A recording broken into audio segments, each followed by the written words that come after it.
Good morning students. આપણે ગઈકાલે online લેક્ચરની અંદર ગુણોત્તર વિશ્લેષણનો ખ્યાલ મેળવ્યો હતો, સાથે કોને ઉપયોગી છે એ માહિતી મેળવી હતી અને એમના સૂત્રના ફોટા પણ મૂક્યા હતા તમે અને તમે જોયા પણ હશે. હવે આપણે આજે સ્વાધ્યાયના દાખલા તરફ જઈએ તો જુઓ, ટેક્સ્ટ બુકની અંદર પેજ નંબર 129ની અંદર દાખલા નંબર 3. દાખલા નંબર 3 છે, શ્રીનાથ કંપની નીચે મુજબની વિગતો આપે છે. વેચાણ 40% રોકડ વેચાણ છે 15 લાખ, એમાં 40% રોકડ વેચાણ છે. વેચાણ પડતર 7,50,000. તો નીચે કાચો નફો મળે છે, બરાબર. વેચાણમાંથી વેચેલ માલની પડતર બાદ કરતાં કાચો નફો મળશે 7,50,000. બાદ ઓફિસ ખર્ચા 1,25,000, વેચાણ ખર્ચ 1,25,000, એનું બંનેનો સરવાળો થશે 2,50,000. જે 7,50,000માંથી 2,50,000 બાદ કરશું તો આન્સર મળશે 5 લાખ. એનામાંથી બાદ કરેલા છે કરવેરા 2,50,000, બાદ ચોખ્ખો નફો મળ્યો 2,50,000. તો ઉપરની જે વિગત આપેલી છે એ આપણે વેપાર ખાતાને આધારિત માહિતી આપેલી છે. વેપાર ખાતું પણ છે અને સાથે નફા નુકસાન ખાતું પણ જોવા મળે છે, બરાબર. એની માહિતી આપણને આપેલી છે.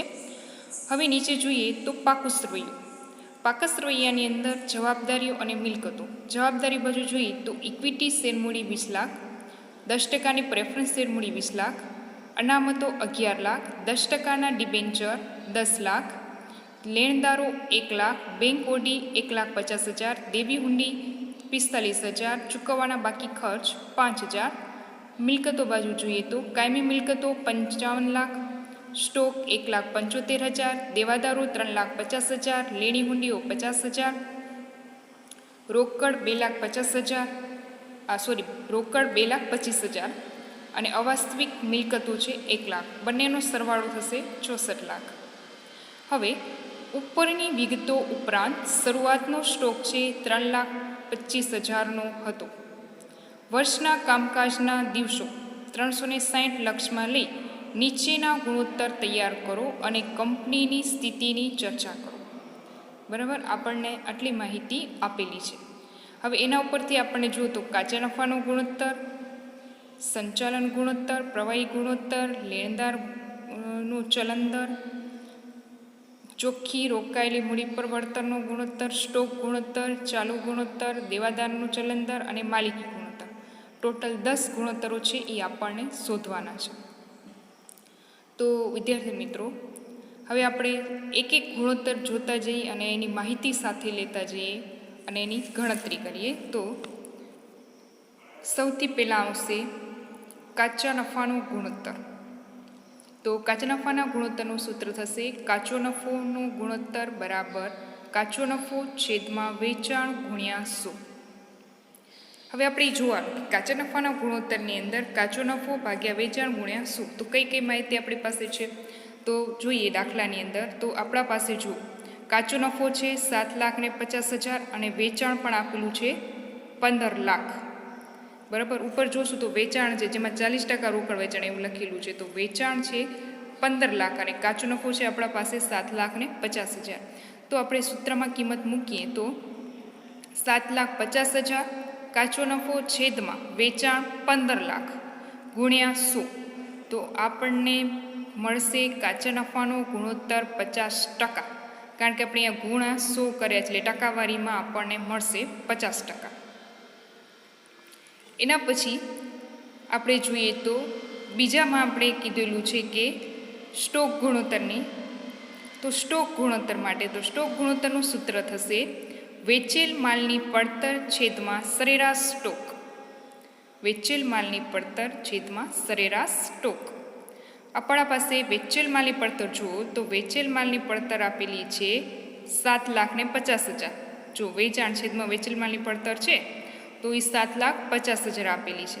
પણ આપણા પાસે સરેરાશ સ્ટોકની વાત કરેલી છે, પણ સરેરાશ સ્ટોક નથી.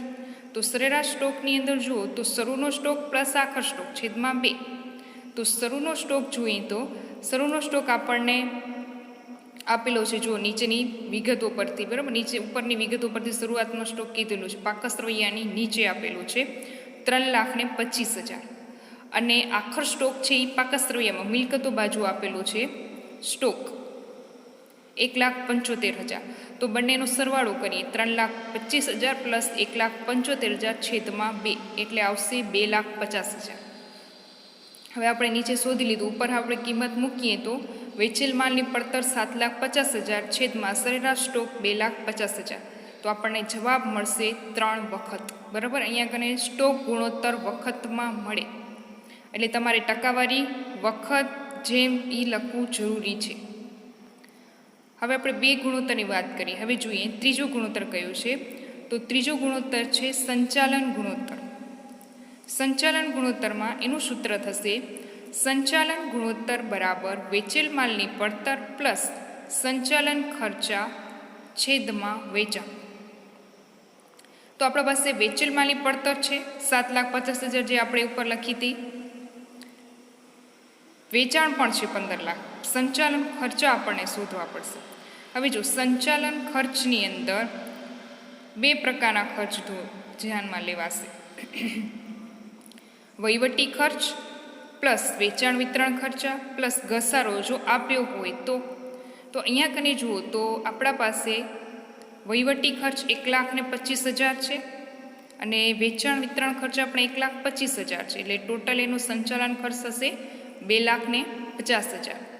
તો વેચેલ માલની પડતર 7,50,000, સંચાલન ખર્ચા 2,50,000 છેદમાં વેચાણ 15 લાખ ગુણ્યા 100 એટલે 66.66 એ રીતના જવાબ આવશે. 66.66 એ રીતે. તો આપણે 66.67% એનો જવાબ મળી ગયો, કારણ કે અહીંયા ગુણ્યા 100 છે એટલે ટકાવારીમાં આપણને જવાબ મળશે. તો ટકા કરવા પણ જરૂરી છે. હવે જો ચોથા ગુણોત્તરની અંદર છે ચાલુ ગુણોત્તર. તો વિદ્યાર્થી મિત્રો, ચાલુ ગુણોત્તરનું સૂત્ર થશે ચાલુ મિલકતો છેદમાં ચાલુ દેવા. ચાલુ મિલકતો છેદમાં ચાલુ દેવા. હવે આપણે અહીંયા જોઈએ તો ચાલુ મિલકતો કઈ કઈ થશે. તો ચાલુ મિલકતોની અંદર દેવાદારો, લેણી હુંડી, રોકડ આ બધી ચાલુ મિલકતની અંદર આવશે. તો ચાલુ મિલકતોમાં જુઓ તો 1,75,000 પ્લસ 3,50,000, 50,000 અને 2,25,000. તો જુઓ ચાલુ મિલકતોમાં અહીંયા આગળ આપણે જોઈએ તો દેવાદારો, પહેલાં સ્ટોક આવશે 1,75,000, દેવાદારો આવશે 3,50,000, લેણી હુંડી 50,000 અને રોકડ 2,25,000. જોજો 1,75,000, 3,50,000, 50,000 અને 2,25,000 ટોટલ ચાલુ મિલકતો થશે 8 લાખ. બરાબર, ચાલુ મિલકતો 8 લાખ થશે. હવે ચાલુ દેવાની વાત કરું તો ચાલુ દેવામાં અંદર કયા કયા આવશે દેવા? લેણદારો, બેંક ઓડી, દેવી હુંડી અને ચૂકવવાના બાકી ખર્ચ. તો એનો આપણે સરવાળો કરીએ તો ચાલુ દેવામાં 1 લાખ જે શું છે લેણદારો. બરાબર, 1 લાખ આપણા પાસે લેણદારો છે. સોરી, લેણદારો આપણા પાસે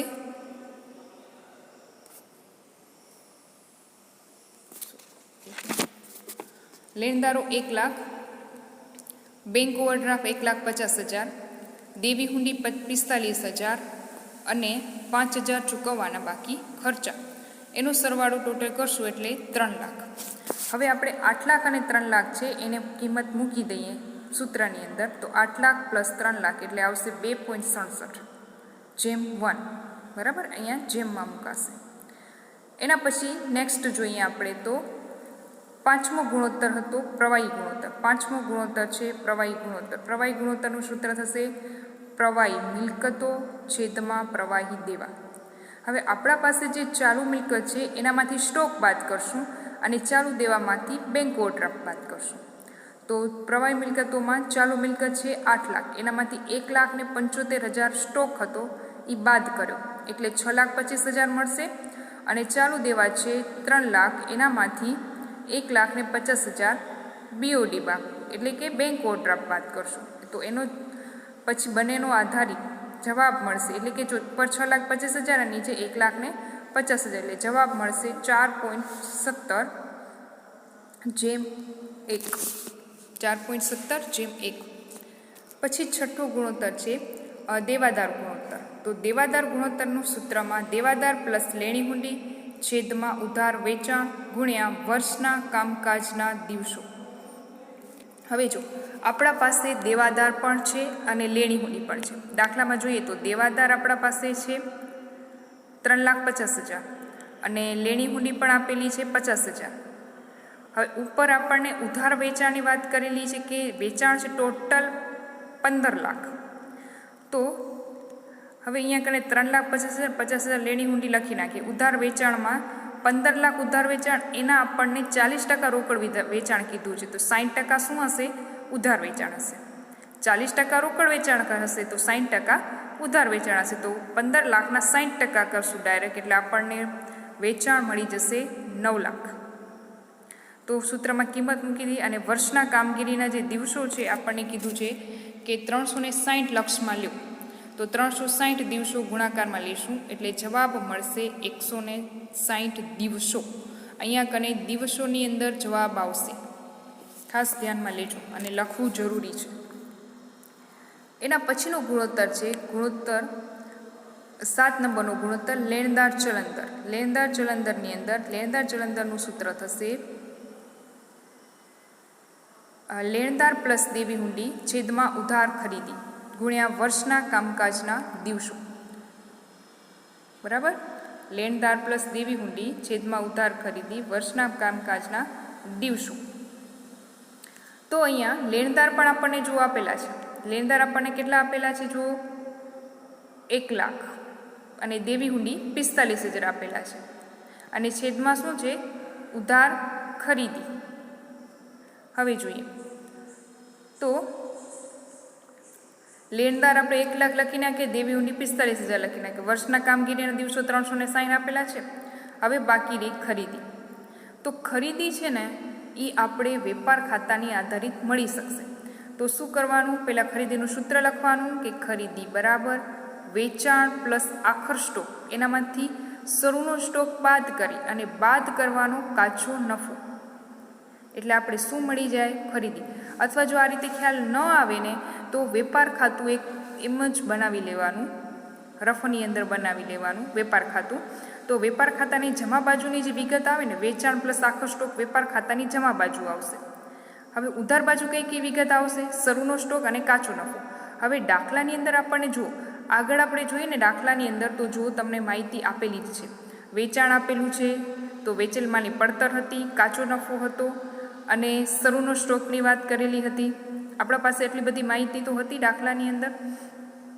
તો વેચાણ આપેલું હતું, કાચો નફો આપેલો હતો, શરૂનો સ્ટોક આપેલો હતો. બરાબર? તો એના ઉપરથી આપણને ખરીદી અને નફો પણ આપેલું હતું.